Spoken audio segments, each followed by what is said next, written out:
Very warm welcome to the top three qualifiers for the FIA Formula One Dutch Grand Prix. In third place, Oscar Piastri. In second place, Max Verstappen, and taking his fourth career pole position and his first here at Zandvoort, our pole sitter, Lando Norris. A dramatic qualifying session, Lando, and a brilliant final lap of Q3. Just how good were you? How good was the car out there?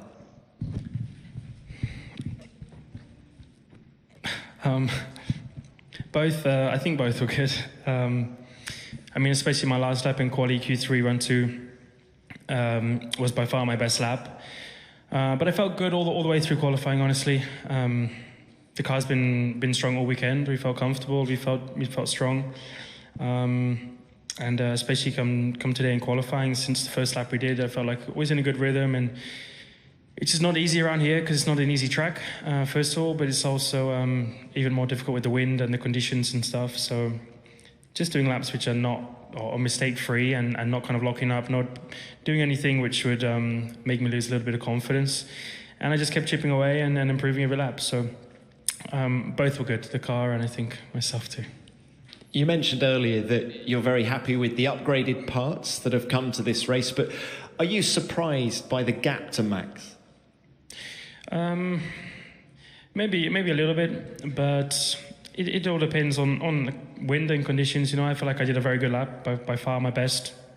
But I think it's a track where when you just hook everything up and it just flows a little bit better, you catch a little bit of a headwind or a little bit less tailwind in certain places. You can easily go 1-2 turns quicker, but I don't know if that's why or not. But the car was good and I felt good too. So. I mean, whenever you're going to bring upgrades to a car, and I think especially for us, we've been quite patient. We've not really brought many upgrades, or we haven't brought any real performance-enhancing upgrades since Miami. We brought always little bits, and there's always little things that we've added, but this is our first, let's say, upgrade, and we took our time because we wanted to make sure it worked well and worked as soon as we put it on the car and it does what it wants. And so far it's looked exactly that way. So credits to the team for playing a big part in this too. Lando, it's been a stop-start weekend with very little dry practice. What does it all mean for tomorrow? Are there lots of unknowns going into this 72-lap race? I mean, there's always some unknowns. I think we're in a pretty reasonable place. Our long run pace was pretty strong the other day, but Max, Oscar, both the Mercs are, I mean, especially George in the position he is, are quick and are going to be challenging. So I'm not expecting anything easy for sure. Tomorrow I'm going to look the most calm from a weather and a wind point of view, which is always a nicer thing to look forward to. But I think we're in a good way. So hopefully we can continue what we had today into tomorrow. All right, very well done. Thank you, Lando. Max, let's come to you now. A mighty effort by you to split the McLarens. How good was that final lap of Q3 from you? I don't know. I mean, I had a bit of a moment in 11-12, but that was also a bit my qualifying in general. Like, I never really felt comfortable. Every run, there was always 1 or 2 corners where I felt like I was losing a lot of time with just the gust of wind, and it seemed like it was very sensitive for us. The car was really responding aggressively to it, and that's why I think every single run that I did, yeah, it was different. I just had a different balance every time, and yeah, just made it very, very difficult. Q3, I think the first lap wasn't too bad. Then I tried to push it a little bit more, but everything just seems very snappy, very on the edge, I would say. But nevertheless, I mean, I'm happy to be on the front row. I think after Q1 and Q2, I mean, I've never really been in that top 5 region. Of course, I was trying to save tires a bit because I only had 4 sets, but I never really felt that I was in the fight for pole. And then when you come out of qualifying on the front row, I think that's okay. So what about the race? I mean, you've talked about the 1-lap pace of the car. Do you think you'll be more competitive relative to Lando in the race? I mean, I would hope so, but I think when you see the gap, it's going to be very tricky. Also, just seems like Lando's a bit happier in general with just the driving and how he feels. I'm a bit more, all over the place with the balance. So I don't know, maybe it stabilizes a bit tomorrow. But yeah, I guess we'll find out. Do you think this is going to be a strategic race, or do you think the start is your best opportunity tomorrow to take the lead? I don't know. I mean, anything can happen, right, in the race, so we'll find out. All right, very well done to you. Thank you. Oscar, let's come to you now. A little bit off in Q3. Start by telling us about the positives that you take from the session today.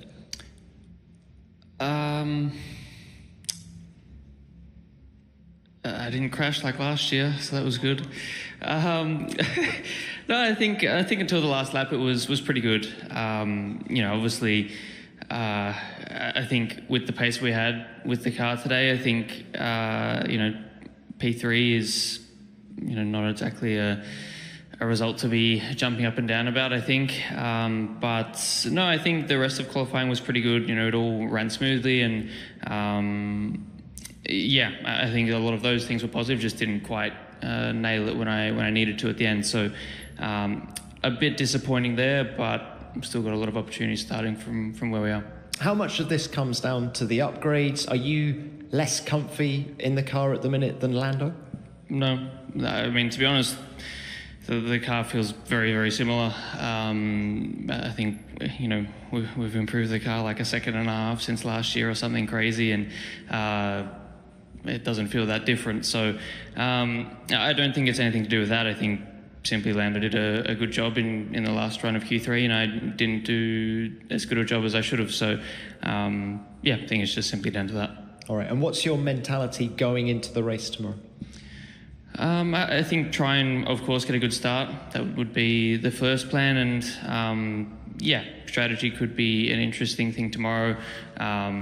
So we'll see. I think Max has got slightly different tyre options to us, so let's see what we've got. But I think we've got a very quick car underneath us, and hopefully we can use that on my side to go a bit further forward. All right, thank you, Oscar. Right, let's open this to the floor. As ever, name and publication, please. First one.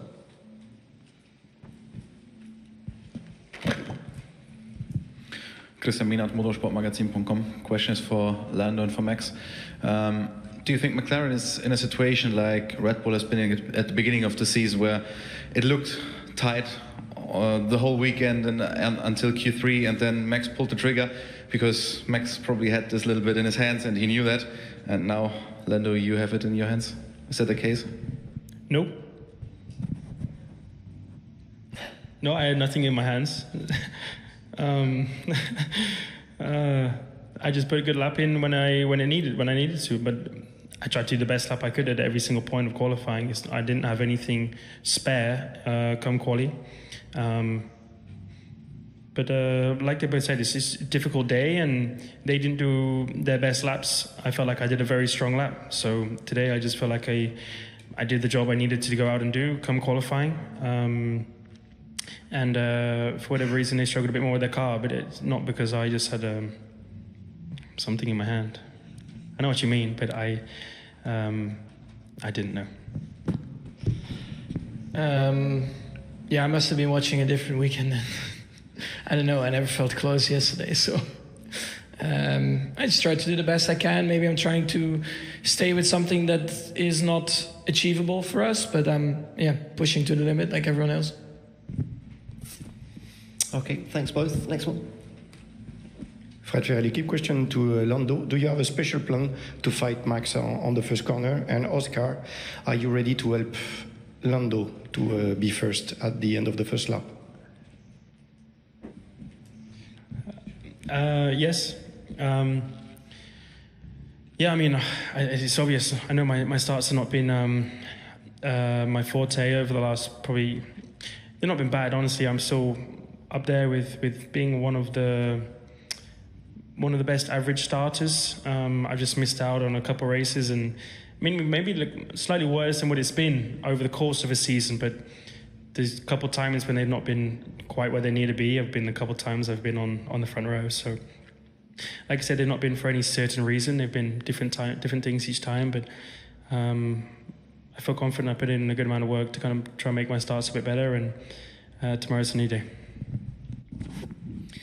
I mean, if I can get myself into the lead, then that works well for me. But I mean, I think the start is always a good opportunity to make up ground if you can. yeah, obviously want to finish as high as I can, and yeah, if I can get into second, then obviously that makes life a little bit more straightforward for the team. But I mean, I'm not going to do anything specific to try and make that happen. I want to try and win the race myself, and let's see what I can try and do. Thanks both. All right, another one. Ronald Vording, motorsport.com. It's a question to Max. You said Red Bull just lacks some pace at the moment. Do you feel that's the reality until new updates, new parts come to the car to maybe correct something? Or did you already hope for a bit more than the 3.5 tenths this weekend, maybe based on the ideas from the summer break? I don't know. I mean, it's 3 tenths here or whatever it was. I don't know what, of course, the upcoming races will be. But I think, yeah, if you look at the last, 7 races, it's just been a bit more difficult for us. And we are trying to understand or try to just improve the situation. But it's not a magic button or switch, that you turn. So, yeah, we keep trying. Thank you. Yep. Ben Hunt, Autosport. Oscar, I noticed a little wry smile when Fred asked you about helping Lando out at the first lap. To the McLaren drivers, are you clear on the rules engagement, what you're allowed to do, what aren't you, and are you confident you'll be allowed to race each other for the win if you're in contention? Yeah, the rules are very, very clear and haven't changed. And yeah, we're free to race each other to try and win. Of course, we're in a constructors championship fight, and we know that there's a lot at stake for the team. But we've shown time and time again that we can race each other well, race each other cleanly. And yeah, we're free to try and both win the race, and that's not changed. Lando, just your thoughts. Hello. No, question was for Oscar. So for both. No, it's Oscar said it well. We're free to race. There's never been any rules apart from don't crash into each other. That's literally the only rule. Otherwise, we've always been free to race. We've raced well in the past, so that's all good for us. Thanks both. Next one. Rodrigo França, Car Magazine Brazil. Question to Lando. Lando used to joke about the support of the Orange Army, and being now the biggest rival to Max Verstappen, do you feel a different approach from the Dutch fans now? No, not at the minute. I think we've always joked about it, but I've always had a lot of support from Dutch fans since I've started. Since I've been in Formula One. My mum's from Belgium, so it's kind of puts me half into that bubble. So they've always supported me well, and I appreciate that. So I always enjoy coming to a race like this, and I'm in Red Bull Ring as well. They're kind of 2 home races for Max, and with the amount of fans that he has there, so. It's fun. It's nice that I have a lot of support from many different countries wherever I go. Some are more crazy than others, and I think Dutch are one of the biggest players in this. But the more the merrier, and I appreciate that. Thank you. Next one. Hamza Khalik Lunat, The Times. A question for you, Max. Lando's boss said yesterday that he's performing at world champion level. Do you think he is, and what qualities do you think make him a potential world champion if he is? Lando's very, very fast.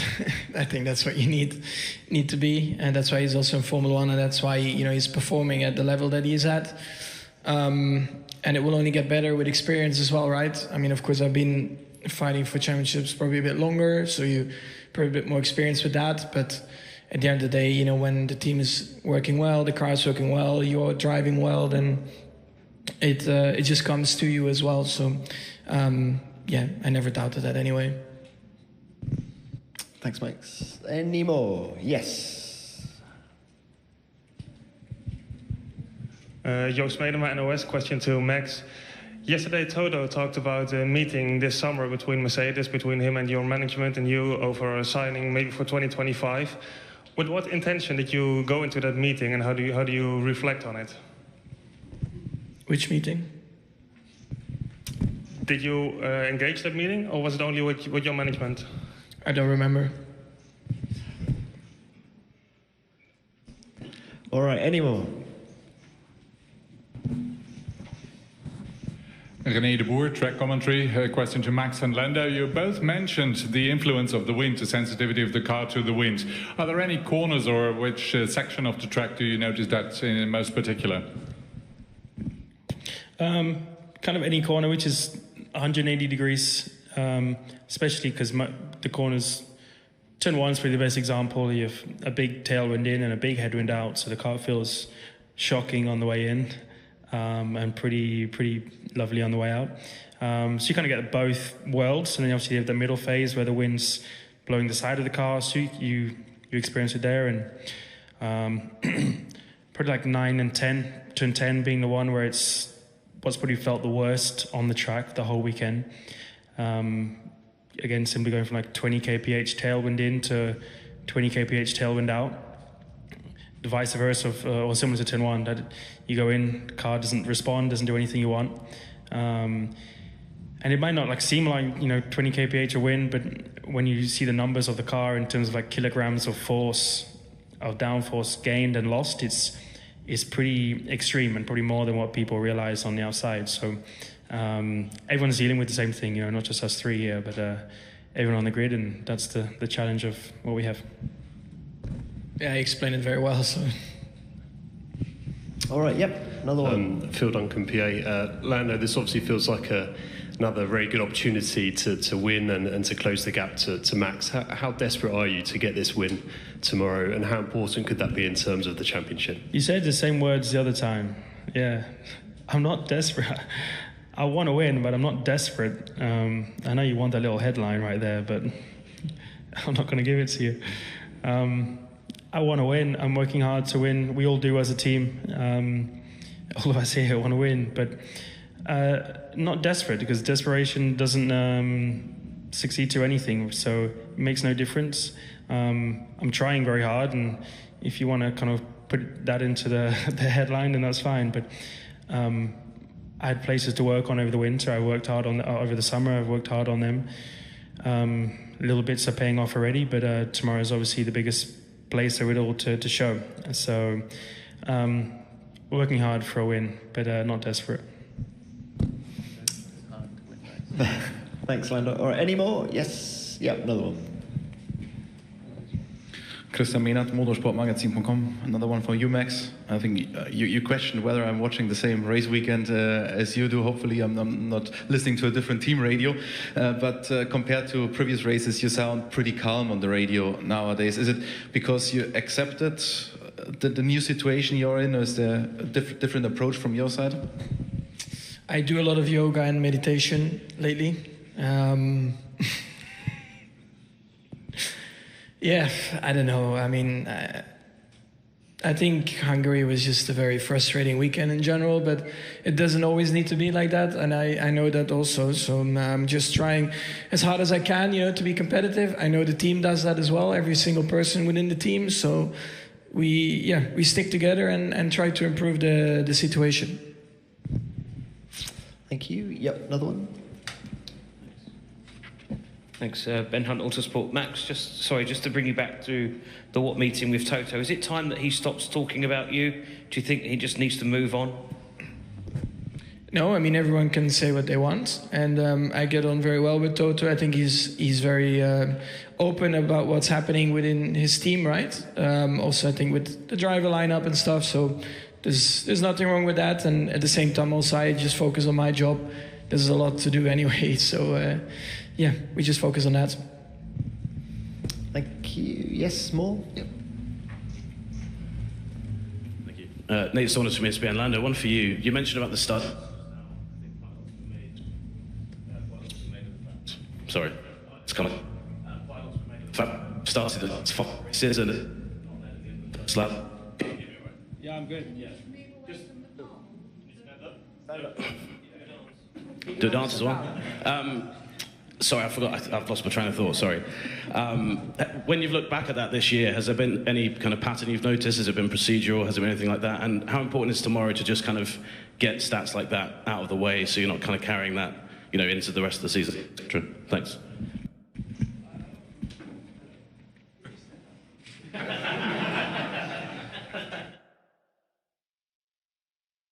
Hello? There you go.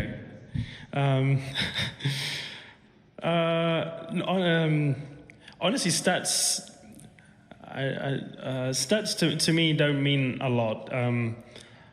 Yeah, I mean, you kind of get respect with stats, and you lose respect maybe with certain stats, but just numbers on the screen, honestly, don't mean a lot from that perspective to me. Of course I care, but they don't mean a lot, they don't impact me. So what people ride and come up with and those kind of things are different. It's like the overtaking awards and stuff, you're always going to get more overtakes when you qualify terribly, and you're going to have more chances to go forward. I've started on towards the front a lot of times. I know my stats are not the best for that, and more often than not I've kind of gone backwards rather than holding positions, but that's just what I've done so far, and I've worked hard and working hard to try and change that. But it's not something that affects me. I'm not going to go out tomorrow to try and suddenly prove people wrong or something. I'm just going to crack on and do what I got to do. So, people can write what they want. They can have their own opinions, and a lot of these things are true and are facts to people. But it's more just use them to my advantage and improve on my weaknesses. Simple as that. Thanks. Yeah, another one. Ronald Vodding, motorsport.com. It's a bit of a different one to Max this time.